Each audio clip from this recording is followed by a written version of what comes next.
बिस्मिल्लाहिर्रहमानिर्रहीम। अस्सलाम वालेकुम नाज़रीन, आप तमाम देखने वाले नाज़रीन को खुशामदीद कहता हूँ अपने इस यूट्यूब प्लेटफॉर्म पर। नाज़रीन, आज के इस वीलॉग में हम जो इवेल्युएट करेंगे, कल जो लियाकत अली चट्ठा जो कि कमिश्नर रावलपिंडी हैं, उन्होंने एक तहलका खेस जो है इंकशाफात किए और उनके इंकशाफात को एक तो इवेल्युएट करेंगे और आपको बताएंगे कि मुख्तलिफ जो बातें इनके इस जो प्रेस टॉक थी, जो इन्होंने इल्ज़ामात लगाए उसको किस किस अंदाज में ले रहे हैं और जो मुख्तलिफ सियासी जमातें हैं उसके बाद उन्होंने कमिश्नर रावलपिंडी के खिलाफ क्या क्या बातें शुरू की। आज के वीलॉग में आपको हम ये बताएंगे। नाज़रीन, सबसे पहले शुरू करते हैं कि इलेक्शन 2024 से ये तवक्कुआत लगाई जा रही थी कि ये इलेक्शंस पाकिस्तान में इस्तेहकाम लेके आएंगे। इससे एक जो है नई सियासी ताकत जो उभरेगी और पाकिस्तान की जो माशी और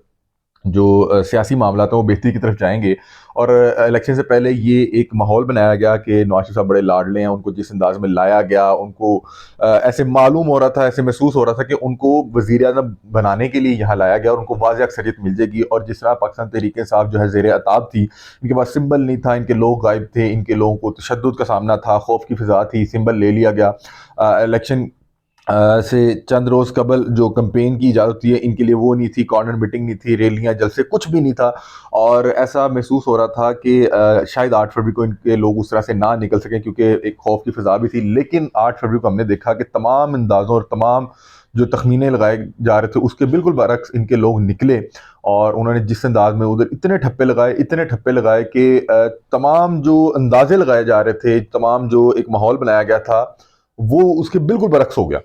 और हमने देखा कि पाकिस्तान मुस्लिम लीग नून ने 65 सीटों के साथ ही जो है विक्ट्री स्पीच कर दी और अब पाकिस्तान मुस्लिम लीग नून भी जो है वफाक में हुकूमत बनाने के हक में नहीं है। जो नवाज शरीफ साहब हैं उनकी ज़ेर सदारत एक इजलास हुआ और उस इजलास में जो नवाज शरीफ साहब के बड़े काबिल एतमाद जो बड़े बड़े सियासी चेहरे थे, उन्होंने नवाज शरीफ साहब को मशवरा दिया कि इस हालात में हुकूमत बिल्कुल ना लें। अगर हमने इस हालात में हुकूमत ले ली तो लोग हमें इतने जूते मारेंगे कि आप भूल जाएंगे कि पीछे हमारे साथ हुआ क्या। और अगर 2 ढाई साल में हमें दोबारा इलेक्शन में जाना पड़ गया तो ये लोग, हमारा जो आवाम है, ये नाम सुनना पसंद नहीं करेगी। लेकिन वहीं पे आपको पता है फिर शहबाज शरीफ साहब भी बैठे थे, उनकी जो मुमकिन क्या जो कैबिनेट है, उनके जो मेंबरान हैं, उन्होंने खूब जोर आजमाई की कि नहीं नहीं नहीं, हमें ये जो है हुकूमत ले लेनी चाहिए क्योंकि कल को पता नहीं हुकूमत दोबारा बनाने का इस तरह से मौका मिलता है या नहीं मिलता, कल हो ना हो। तो वहाँ पे ये मामला हुए हैं। लेकिन पाकिस्तान मुस्लिम लीग नून और उनकी जो सीनियर लीडरशिप है वो इस पे बड़ा सीरियसली गौर कर रही है कि पंजाब में हुकूमत बना ली जाए, लेकिन वफाक में इस तरह के जो है झमेलों में ना फंसा जाए क्योंकि जो जैसे जो भी हुकूमत में आएगा उसके लिए बड़े मुश्किल हालात हैं और उसको कुछ ऐसे मुश्किल फैसले करने पड़ेंगे जिसकी वजह से उसको अवामी जो मकबूलियत है वो उसकी कुर्बानी देनी पड़ेगी। लियाकत अली चट्टा साहब ने कल जो इल्ज़ामात लगाए हैं उसके हवाले से जो तमाम सियासी जमातें हैं उन्होंने अपना रद्दमल दिया है। लेकिन पाकिस्तान मुस्लिम लीग नून ने जिस तरह से छलांगे मारी हैं और जिस तरह से चीखो पुकार की है और जिस तरह से वो तरफे हैं, उससे जो है ना एक बड़ा अजीबो गरीब सी शक व शुबात पैदा हो रहे हैं कि जब इलेक्शन कमिश्नर रावलपिंडी ने कल ये 12 से 1 बजे के करीब जो प्रेस कॉन्फ्रेंस की जिसमें उन्होंने कहा कि भाई हमने 70 हज़ार से जो लोग जीत रहे थे, 70 हज़ार की जिनकी लोगों की लीड थी, हमने उनको 50 हज़ार के मार्जिन से शिकस्त दिलवाई। और उन्होंने कहा कि जब मैं ये प्रेस कॉन्फ्रेंस कर रहा हूँ अभी भी यहाँ पे जो है बड़ी तादाद में जो है ठप्पे लगाए जा रहे हैं और जो फॉर्म 47 के मुताबिक फॉर्म 45 बनाए जा रहे हैं। उन्होंने कहा कि मेरे ज़मीर पे बोझ था और मैं जो है खुदकुशी करने की कोशिश कर रहा था आज सुबह फजर के करीब, लेकिन मैंने सोचा कि मैं हराम मौत क्यों मरूं, क्यों ना मैं अवाम के सामने वो तमाम हकाइक रख के जाऊं जिनसे मैं गुजरा हूं। और उन्होंने फिर बताया कि इसमें जो जो मुलविस है चीफ इलेक्शन कमिश्नर पर उन्होंने इल्ज़ाम लगाए, उसके अलावा जो चीफ जस्टिस है उन पर इल्ज़ाम लगाए। और जो आपने प्रेस कॉन्फ्रेंस देखी फिर उससे पूरा एक तूफान आया और तमाम जितने मेन स्ट्रीम मीडिया है, मीडिया के जितने प्रोग्राम्स हैं जो आपने देखे होंगे, मतलब कि बड़े बड़े ये जो जर्नलिस्ट हैं उनकी जो प्रोग्राम्स हैं, उसके अलावा हेडलाइन सोशल मीडिया हर तरफ जो है लियाकत अली चट्टा साहब जो है वो ट्रेंड करते रहे। उसके बाद एक सिलसिला शुरू हुआ जिसमें मुख्तलिफ जमातों ने अपना रद्दमल दिया। सबसे पहले पाकिस्तान मुस्लिम लीग नून ने जो है तरफना शुरू किया और मुख्तलिफ अंदाज में प्रेस कॉन्फ्रेंसेस और जो उनके बड़े बड़े सियासी चेहरे हैं उन्होंने ट्विटर पर आकर रद्दमल देना शुरू किया। राना सनाउल्लाह साहब ने कहा कि ये मेरे बड़े करीबी दोस्त हैं, इनको कोई दवाई शवाई का मसला है, इनका कोई जहनी तवाज़ुन ठीक नहीं है। और ये एक बयानिया बनाया गया कि शायद ये कोई जहनी मरीज़ हैं और इनका कोई जहनी तौर पर जो है ना तवाज़ुन हिल गया। इन्होंने इस तरह की बातें शुरू कर दी हैं। जाहिर सी बात है ब्यूरोक्रेसी में बैठा कोई भी बंदा इस तरह की बातें शुरू करेगा तो तमाम लोग यही कहेंगे ये पागल हो गया, क्योंकि ये ऐसी बातें आम रूटीन में कोई भी ब्यूरोक्रेट नहीं कर सकता। और अगर कोई अपनी ज़मीर की आवाज़ पे कोई इस तरह की बात कर दे, तो तमाम लोग यही सबसे पहला जो सबसे अच्छा हल है यही है कि उसको ज़हनी मरीज़ करार दिया जाए। राना सनाउल्लाह साहब ने उसको ज़हनी मरीज़ करार दिया, फिर हनीफ अब्बासी साहब ने इसी तरह की बातें की कि भई ये डिप्रेशन में थे, ये दवाइयाँ ले रहे थे, ये ऐसा शख्स जो खुदकुशी की कोशिश कर रहा है, ये कैसे ज़हनी तौर पे ठीक हो सकता है। फिर जो मरियम औरंगज़ेब साहिबा है उन्होंने पूरी एक प्रेस कॉन्फ्रेंस कर दी और उन्होंने कहा कि इसका ज़हनी तवाज़ुन ठीक नहीं है। उन्होंने कहा कि एक्सप्रेस जो न्यूज़ है उन्होंने मेरे बारे में गलत रिपोर्ट किया है, क्योंकि उन्होंने रिपोर्ट किया था कि मरियम औरंगज़ेब साहिबा ने इल्ज़ामात की तहकीकात करने का मुतालबा कर लिया। उन्होंने कहा भाई नहीं नहीं नहीं नहीं, हम लोग जो है इल्ज़ामात की तहकीकात का नहीं कह रहे, हम लोग कह रहे हैं कि इस बंदे की तहकीकात करें कि इसने ये बात कैसे कर दी। और ये बयानिया बनाया जा रहा है कि एक शख्स का 8 दिन बाद जो है जमीर कैसे जाग गया। भाई आप लोग जाहिल हैं, आप लोगों का दिमाग काम नहीं करता, आपको बेसिक जो ह्यूमन थॉट प्रोसेस है उसका नहीं पता। अगर इंसान इतना ही परफेक्ट हो तो वो जब कोई गलत काम करने लगे वो तो खुद ही अपने आप को खुद ही उस वक्त रोक ले। कि ये लोग कह रहे हैं कि आपने इलेक्शन के बाद 1-2 दिन में ये फैसला क्यों नहीं किया। भाई ये एक ह्यूमन साइकी है कि जब भी कोई भी शख्स कोई गलत काम करता है उसके बाद वो अगले दिन 2 दिन 3 दिन बैठता है, सोचता है, रात सोता है, सुबह उठता है, नाश्ता करता है, लोगों से मिलता है, तो उसको आहिस्ता आहिस्ता से एहसास होता है कि यार ये मैं क्या कर दिया, मुझे ये नहीं करना चाहिए था, क्या इसका अब क्या हल है, मुझे क्या करना चाहिए। तो ये एक बेसिक ह्यूमन जो थॉट प्रोसेस है जिसके तहत इंसान को 3 या 4 5 7 दिन लगते हैं। और ये बड़ा, मैं तो कहता हूँ कि बड़ा टाइमली हो गया। बहुत से लोग तो 20 20 30 30 साल जाके बताते हैं कि भाई हमने इस तरह की कोई हरकत की थी। तो मुझे बड़ा ये एक मज़ाक़ा खेस लगा जिस तरह की ये उन पे जो भद्दे इल्ज़ामात लगा रहे थे कि इनका ज़हनी तवाज़ुन ठीक नहीं है। भाई ज़हनी तवाज़ुन ठीक नहीं है तो आपने उसको कमिश्नर जो है रावलपिंडी का ओहदा दिया हुआ है। उससे पहले 2013 से लेकर 2018 तक वो अहम तरीन से जो है ओहदों पे रहा है, हसास ओहदों पे रहा है। उसके अलावा वो फैसलाबाद का कमिश्नर रह चुका है। आज आप बता रहे हैं कि वो ज़हनी मरीज़ है। उधर शाहिद जट ने आईजी को गालियाँ निकाल दी, बताया कि ये भी ज़हनी मरीज़ है। मतलब कोई भी शख्स सिस्टम से निकल के कोई भी ऐसी काम कर दे तो जो सिस्टम को काबिल कबूल ना हो तो भाई उसको ज़हनी मरीज़ करार दे दें। फिर नून लीग की जानिब से कहा गया कि इनके पाकिस्तान तहरीक इंसाफ के लोगों के साथ जो है रवाबित है, और उन्होंने ये कहा कि इसके इल्जामात की तहकीकात नहीं होनी चाहिए, क्योंकि उसने जो इल्जामात लगाए वो बज़ाहिर तौर पे नून लीग के खिलाफ जा रहे हैं। क्योंकि उसने कहा रावलपिंडी डिवीजन में 13 MNAs को जितवाया गया, उस 13 MNAs में 11 जो है पाकिस्तान मुस्लिम लीग नून के हैं। तो उन्होंने कहा कि खबरदार इसके इल्जामात की तहकीकात ना करवाएं, इसकी तहकीकात कराएं कि ये किससे राब्तों में है, इसको ऐसी क्या वजह पेश आई कि इसने रिटायरमेंट से तकरीबन 1 माह पहले इस तरह के इल्जामात लगा दिए। नाज़रीन ये वाहिद कमिश्नर नहीं है, इसके अलावा जो डेरा इस्माइल खान के आर जो है डी आर ओज हैं उन्होंने भी इस तरह का बयान दिया, और बताया जा रहा है कि ब्यूरोक्रेसी में बैठे कुछ और लोग, कुछ और कमिश्नर्स भी बहुत जल्द इस तरह मंजर आम पर आने वाले हैं। ये तो हो गया नून लीग का मौक़िफ़। उसके बाद पाकिस्तान तहरीक इंसाफ ने इसका बहरहाल खैर मकदम किया, क्योंकि जिस तरह वो छलांगे मार रहे थे और इंतखाबी नताइज को लेकर जो उनका बयानिया था उसको उसमें वाज़िया तौर पे जो है उन्होंने तौसीक कर दी। उन्होंने कहा कि ऐसा हुआ है, लेकिन वो पाकिस्तान तहरीक इंसाफ की क़यादत है वो अभी भी शक व शुबात में मुब्तला है। उन्होंने कहा कि पूरे पाकिस्तान को पता है कि किसने धांधली करवाई। इन साहब ने सारे लोगों का नाम लिया सिवाय उनका छोड़ के, बल्कि कहा कि उन लोगों ने नहीं करवाई। उन्होंने कहा कि इसलिए हमारे यहाँ शक-व-शुबहात पाए जा रहे हैं कि ये अगर शख्स मरने के करीब था, खुदकुशी करने के लिए तैयार था और कह रहा है कि मुझे जो है फांसी पर लटका दें, तो आपने कितना कैलकुलेटेड बयान दिया। आपने ये भी नहीं बताया कि आप पे किसने जो है प्रेशर डाला गया और कहाँ-कहाँ से प्रेशर डाला जा रहा था, और पूरे पाकिस्तान को, तमाम सियासी जमातों को, तमाम मीडिया ग्रुप्स को पता है कि कहाँ-कहाँ से प्रेशर डाला गया। आपने सिर्फ वाज़िया तौर पे ये कहा कि वहाँ से प्रेशर नहीं डाला गया। वो लोग बिल्कुल ठीक अंदाज में इलेक्शन कंडक्ट कराना चाह रहे थे और आपने तमाम जो इसका मलबा था तमाम आईनी ओहदों पे डाल दिया, चीफ इलेक्शन कमिश्नर पे डाल दिया और चीफ जस्टिस पे डाल दिया। और कल मतीउल्लाह जान हमारे एक उस्ताद भी हैं, सीनियर जो हैं वो जर्नलिस्ट हैं, वो एक प्रोग्राम में बैठ के कह रहे थे कि यार ये इसने ये हरकत की है कि जितने भी आईनी ओहदे हैं उनसे अवाम को मुतनफ़र कर दिया जाए, ताकि कल को कभी भी कोई एमरजेंसी लगती है या कोई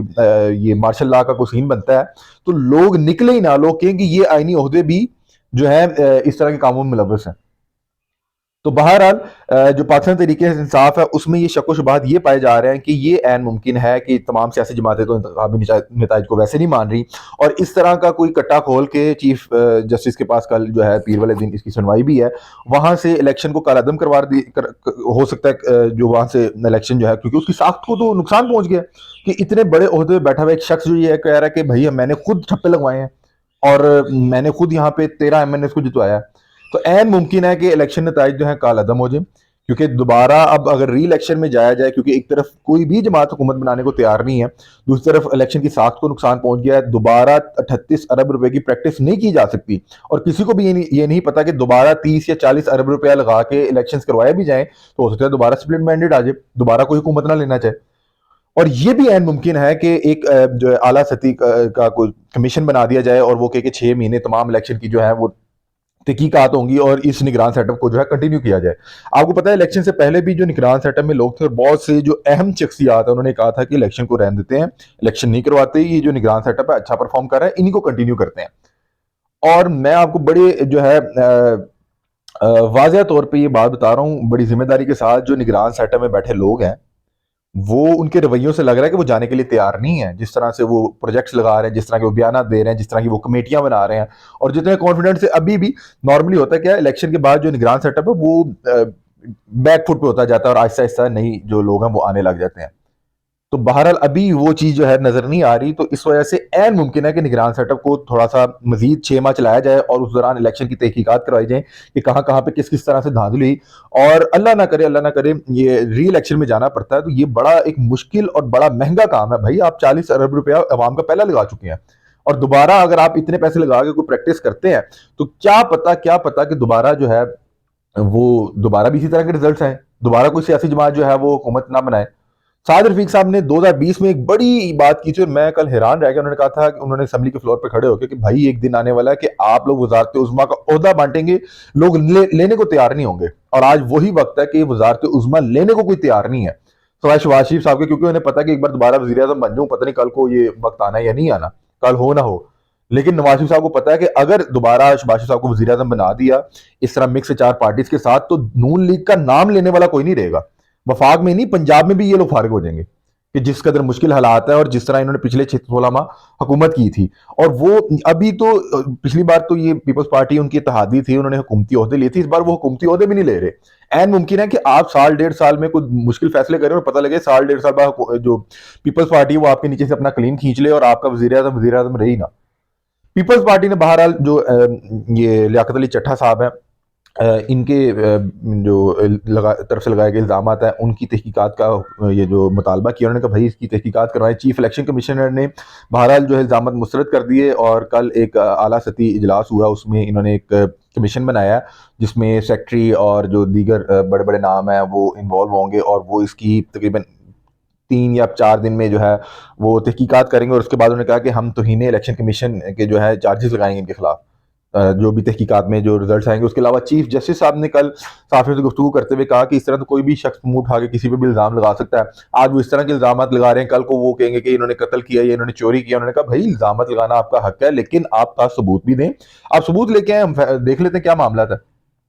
तो बहरहाल ये मामलात हैं। और दूसरी तरफ नून लीग जो है, कल उन्होंने एक बयानिया बनाया कि ये जहनी मरीज है। फिर उन्होंने कहा कि ये अमेरिका का वीज़ा लेके जाना चाह रहे हैं, अचानक से 8 दिन बाद आपका क्यों जो है ज़मीर जाग गया। भाई ज़मीर तो लोगों के 30-30 साल बाद जागते हैं।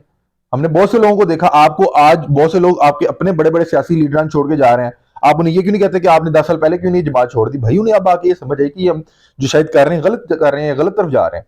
तो ये कोई बात नहीं होती कि 8 दिन बाद आपने क्यों ये बात की। भाई हो सकता है कि उसका जमीर जागने में इतना टाइम लग गया, उसको घर बैठ के उसने सोचा कि ये मैं क्या कर बैठा हूं, इससे क्या रद्द-ए-अमल होगा।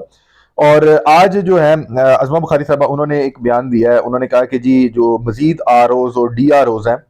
वो जो है वो भी इस तरह के उनको भी प्रेशराइज किया जा रहा है कि इस तरह के बयान दें। भाई हर तरफ तो आप लोगों को प्रोटोकॉल दिए जा रहे हैं, मरीम नवाज साहिबा अभी सिर्फ नामजद हुए हैं, उन्हें वज़ीर आला का जो है प्रोटोकॉल और सिक्योरिटी दे दी गई है। तो आप कह रही हैं कि ब्यूरोक्रेसी, कौन उनको मजबूर कर रहा है।